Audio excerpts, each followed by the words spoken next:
Greetings, and welcome to LA Quill. Today we're diving into Chapter 1 of Arianna's tale.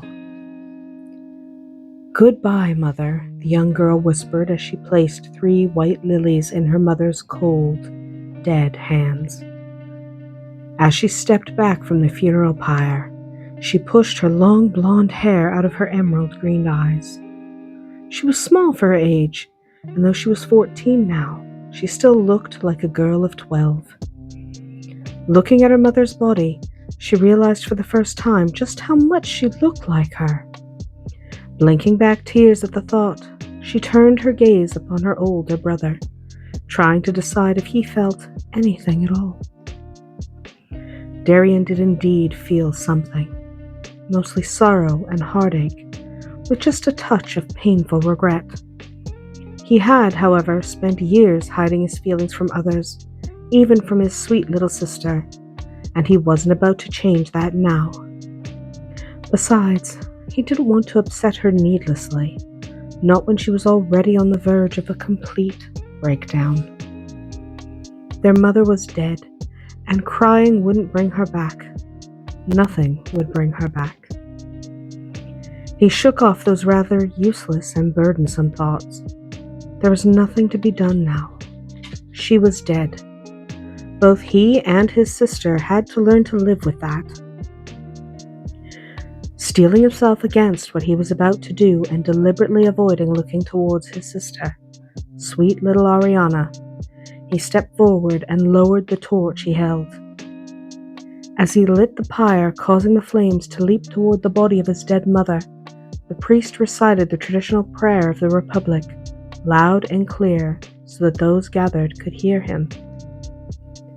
"May the fire speed you on your journey. May the winds guide you to your resting place. May the waters ease your passage.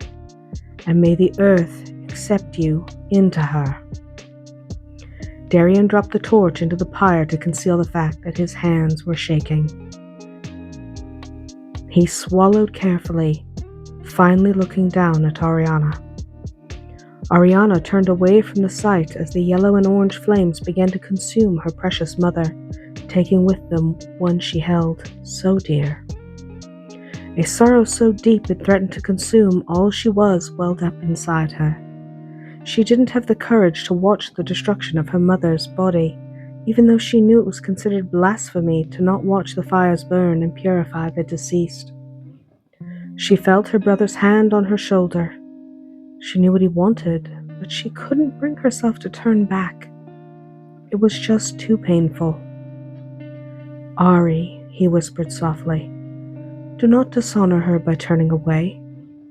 Let her spirit make its journey without regret." He wasn't a particularly religious person, but he knew that his mother had been, and Arianna was as well. He didn't want her to regret not watching. She was burdened with enough regrets. She didn't deserve to have an even greater load to bear, especially with what she would have to face in the coming days. His eyes moved over her, urging her to turn back. Sometimes, she thought to herself, "I hate traditions." Then she berated herself for such thoughts, knowing that they were unworthy of her beautiful mother. It wasn't for her to question the decree of the priests and their disciples. They were the voices of the gods in the whole of Vorima, not just within the Aryan Republic, and they deserved her respect and obedience.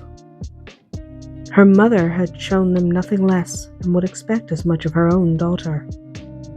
Dutifully, she once again faced the funeral pyre, breathing through her mouth as she watched her mother burn to ash.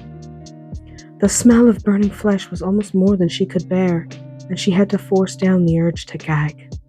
She let her tears fog her vision and tried desperately to pretend none of this was happening.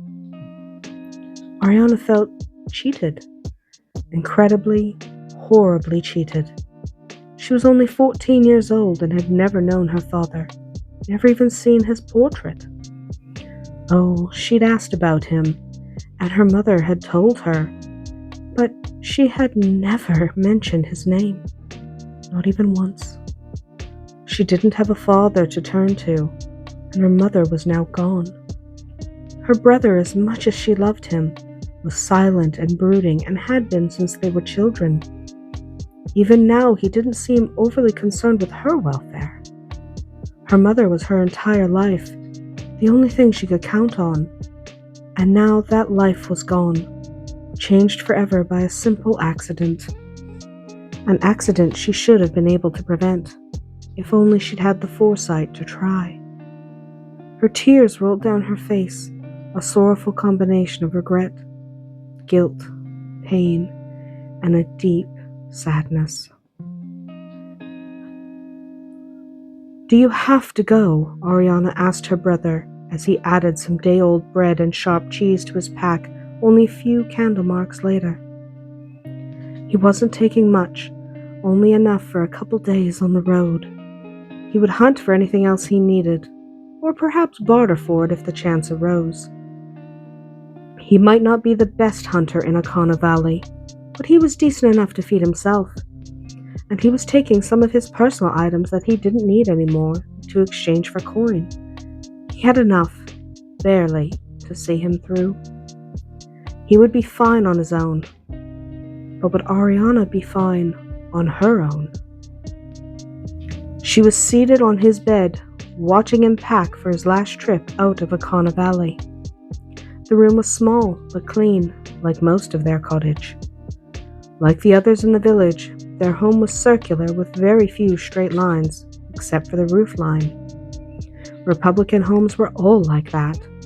They flowed like the sea they depended upon. All buildings were built in the shape of a circle. It was supposed to remind the people that they were one with nature. Darian didn't even look at her, just ran his fingers through his blonde hair, identical to his sister's. He always knew that I was going to leave someday. I've never enjoyed the valley life. It only makes sense that I leave. He knew she wanted him to stay, but he wanted to leave. He needed to leave. He didn't belong here, not the way Arianna did. She fit in amongst the villagers, probably because she'd never known any other life. He had, and he could not be happy here. He had tried, but the first 5 years of his life were ingrained in his very being.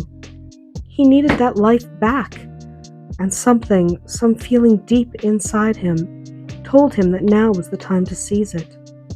He could reclaim what was his if only he made the effort. She wouldn't understand yet, but he held out hope that she would one day. One day maybe she would see how everyone had a place in this world, and his wasn't here. Maybe one day he could even be honest with her, honest about his past and his father and her own lineage. A faint hope, but hope nonetheless.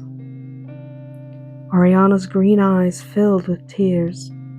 But right now, on this very day, our mother just died, she cried. The tears spilled onto her cheeks, but she quickly dashed them away. Darian hated female hysterics, and her tears would only drive him away that much sooner. She would do anything, even manipulate him in order to keep him here. But the tears wouldn't help her accomplish her goal. Maybe nothing would. Maybe he was destined to leave her, to abandon her as it seemed everyone else had. He knew how she felt, or he thought he did. He felt the same. He certainly didn't relish leaving his little sister to fend for herself. There was, however, no way he was going to tell her that. A man did not have emotional discussions, and if he did, it wasn't with a woman, and most certainly not with his little sister. That was just the way of things. It simply wasn't done. He was a man, and a man was unemotional and detached. Actually, he said dispassionately, suppressing his emotions brutally, you should want me to go. You wouldn't want me to dishonor myself. What more do you want from me? He deliberately didn't look at her, concealing the tears welling in his own blue eyes. If she could suppress her tears, even for a moment, and he could bloody well do the same. He purposely bit his tongue and tasted blood. He was grateful for the pain. It distracted him from his feelings. "I want you to stay," sobbed Arianna, abandoning her effort not to cry. She let the tears roll down her cheeks and splash onto her lap as she sat on his bed. She watched the tears splatter on her gown, leaving little wet spots. "If you leave, what am I supposed to do?" 6 years her senior, Darian had always helped look after her, even if he hadn't been there for her emotionally. She expected the same from him now, at the very least. Maybe it was unfair to him and selfish of her, but a 14-year-old girl without a mother, without anyone at all, that was even more selfish and unfair. She thought she deserved the right to be just a little selfish. Darian didn't answer her right away. He didn't know what to say. He wasn't good at comforting people, especially not Arianna. He'd never really had a reason to.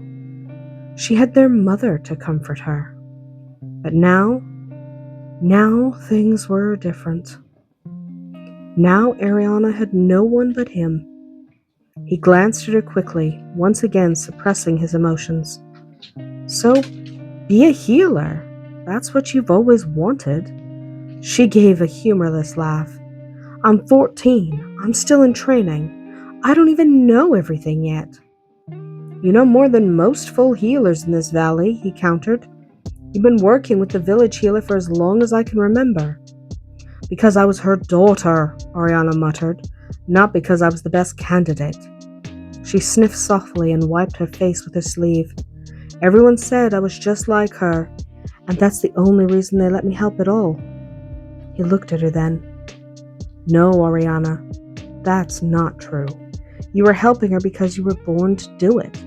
You were destined to be a healer. You're going to be a better one than she ever was."